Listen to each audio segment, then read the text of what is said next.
নমস্কার। প্রত্যেক দিনে এত এত ঘটনা ঘটে যাচ্ছে যে দিনে ৩-৪টে করে অনুষ্ঠান করলে ভালো হতো।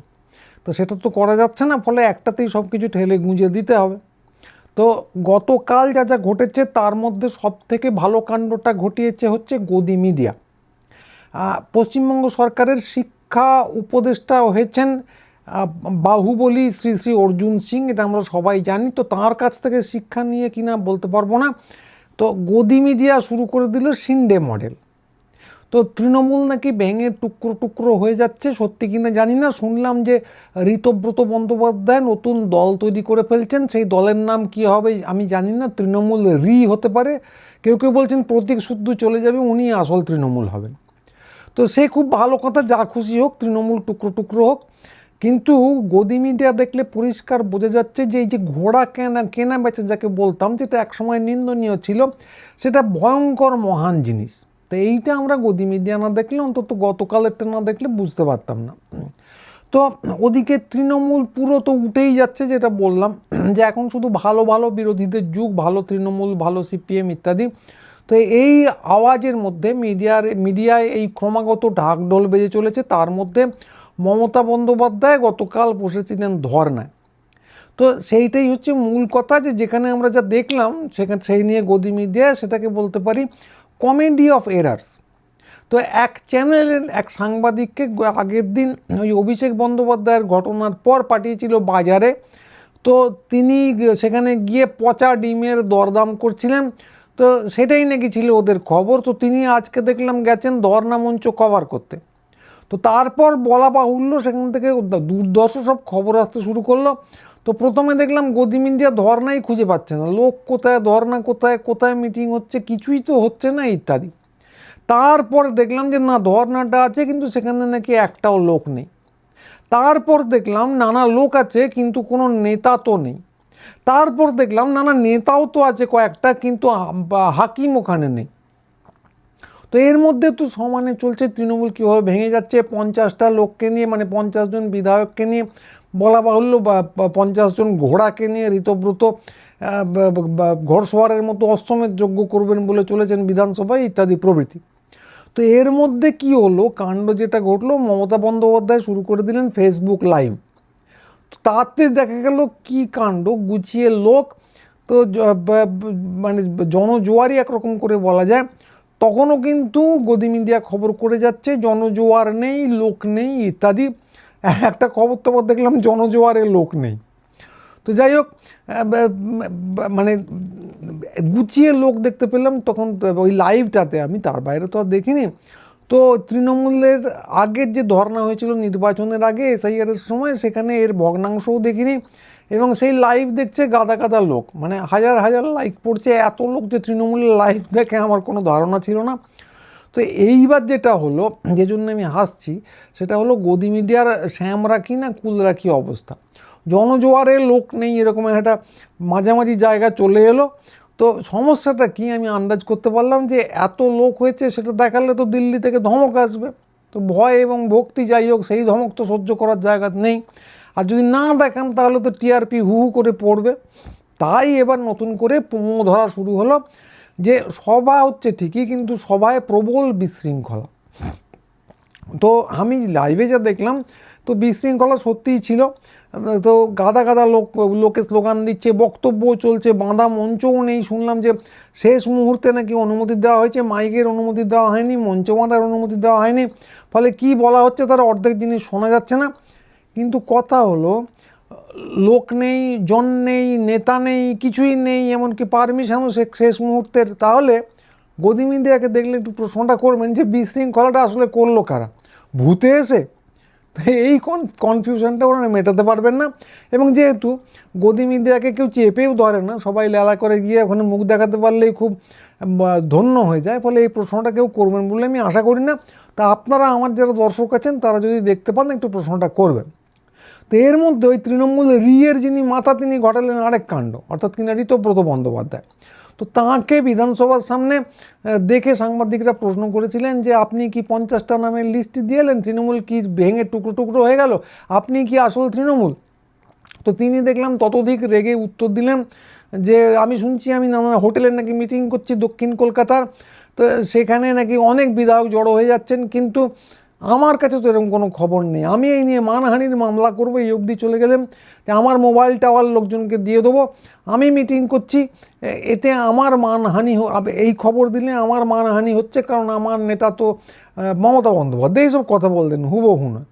তো ফলে মানে গদি মিডিয়ার যে ন্যারেটিভ, তৃণমূল এরপরেও ভেঙে টুকরো টুকরো হতে পারে, কিন্তু গতকাল দেখা যাচ্ছে ভেঙে টুকরো টুকরো হয়নি, এবং এই যে ন্যারেটিভ সেটা সম্পূর্ণ গুল ছিল।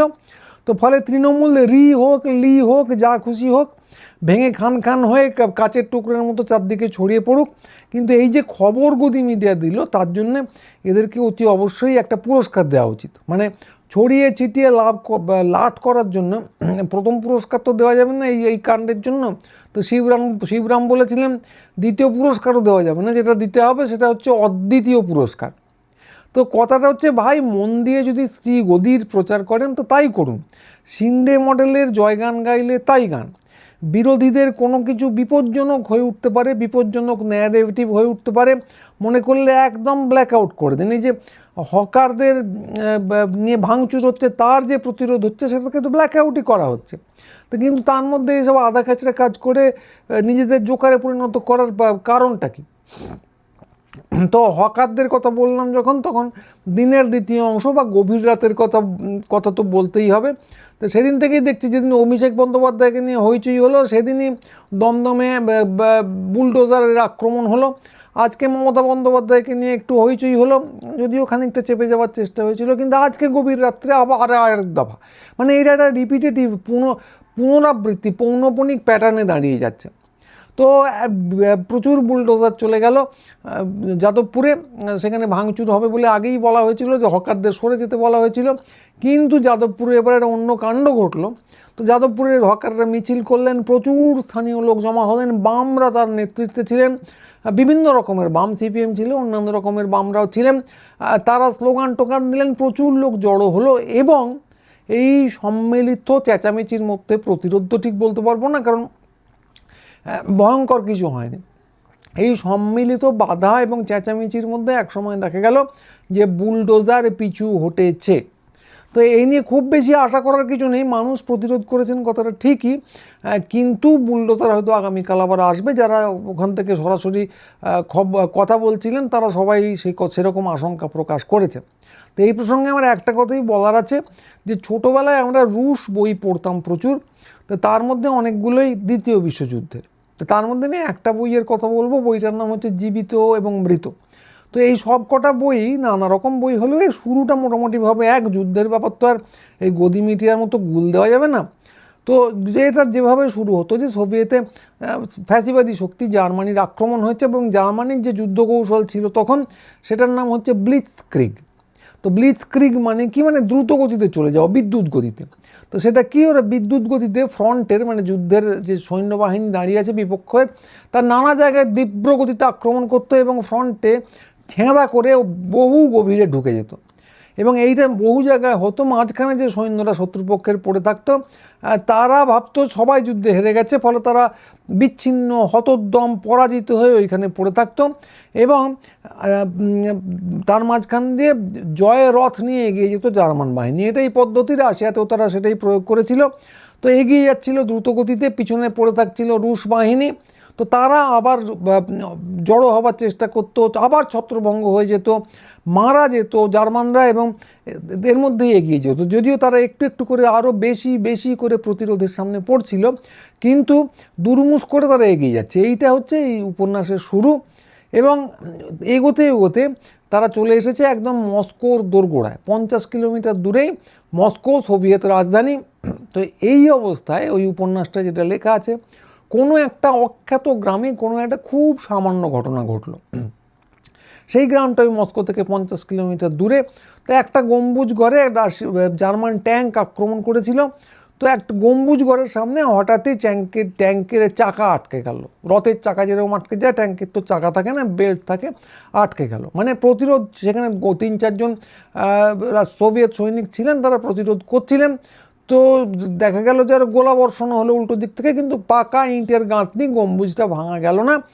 তো ফলে ট্যাঙ্কটা করলো কি, সেই মুহূর্তে যেহেতু ভাঙা গেল না, অন্ধকার হয়ে আসছে, তারা এবারে শুকের পায়রার মতো ট্যাঙ্ক পিছন ঘুরে চলে গেল অন্য পিছন দিকে নিরাপদ আশ্রয়। তো এই চলে গেল, তো এমনি না, সবাই জানে যুদ্ধ চলছে, পরের দিন আবার আসবে আরও শক্তি নিয়ে, আরও ট্যাঙ্ক নিয়ে আসবে এবং আরও সৈন্যবাহিনীর শক্তি নিয়ে আসবে, হয়তো আর্টিলারি, আরও ভারী গোলা দাগা হবে ইত্যাদি। কিন্তু ওই সোভিয়েত সৈনিক যারা ছিলেন গম্বুজে, তারা সেদিনের মতো অন্তত স্বস্তির নিঃশ্বাস ফেললেন, কারণ আয়ুটা তো বাড়লো অন্তত একদিনের জন্য হলেও। তো যুদ্ধের বিরাট যে নির্মম চাকা, সেখানে এটা অত্যন্ত সামান্য একটা ব্যাপার। একদিনের জন্য আয়ু কিছু সৈনিকের বাড়লো, তাতে কারো কিছু যায় আসে না যুদ্ধের মধ্যে। শুনতে খুব খারাপ লাগলেও যুদ্ধের নির্মমতা এরকমই, সেজন্যই সেটা আমরা কেউ চাই না। তো এই সামান্য ঘটনার খবর সেদিন কেউ রাখেনি, ফলে কারো জানা ছিল না যে একটা ঐতিহাসিক ঘটনা আসলে ঘটে গেছে। কি সেটা? না, জার্মানরা ওই 50 কিলোমিটার পর্যন্তই তাদের দৌড়, মস্কোর 50 কিলোমিটারের মধ্যে, তার বেশি তারা আর এগোবে না। এবং ঐতিহাসিক ঘটনা কোনটা? ওই অখ্যাত গ্রামের ওই অখ্যাত গম্বুজ ঘরই হলো মস্কোর নিকটতম সেই বিন্দু, যে পর্যন্ত এসে জার্মান চাকা থেমে যাবে। কারণ চাকা তো কোনো একটা অখ্যাত গর্তেই থামে, এবং চাকার সামনে যারা ভাবছেন পিষে যাবেন আর কয়েক মুহূর্তের মধ্যে, তাঁরা সেটা সেই মুহূর্তে টেরও পান না। তো এইটা হচ্ছে এই উপন্যাসের একটা অংশ। তো এটা কেন বললাম? কারণ সব ইতিহাসই যে এরকম হবে তা না, বহু ইতিহাসেই চাকা আসলে পিষে দিয়ে চলে গেছে। স্পার্টাকাসের কথা ধরুন, পিষে দিয়ে চলে গিয়েছিল শেষ পর্যন্ত রোমের যে সৈন্যবাহিনী তার চাকা। কিন্তু কথা হলো যে শুধু সেরকমই হয় না। এই যে উপন্যাসটার কথা বললাম, এটা তো বানানো গল্প নয়, এরকম সত্যি সত্যি এরকমও হয়। তো যাদবপুর প্রসঙ্গে কথাটা কেন বললাম, যে যাদবপুরে বুলডোজার এক রাত্রির জন্য থামানো গেছে, সবাই স্বস্তির নিঃশ্বাস ফেলেছেন, সবাই জানেন যে সেটা এক রাত্রের জন্য মাত্র, তার বেশি কিচ্ছু না। কিন্তু ইতিহাসে এরকমও হয়, কে বলতে পারে, হয়তো এটাই বুলডোজারের অন্তিম বিন্দু। আমি জানি যে এখনও কোথাও কোনো ঐকমত্য নেই, এর মধ্যে নানা জায়গায় দেখলাম বাম তৃণমূল এখনও চুলোচুলি করছে, বামরা অনেক জায়গায় ঠিক করতে পারেননি কারা মূল শত্রু, প্রতিরোধ তারা করছেন, তার সঙ্গে ঠিকও হচ্ছে না, তৃণমূলও তার মধ্যে চুলোচুলি চালিয়ে যাচ্ছে।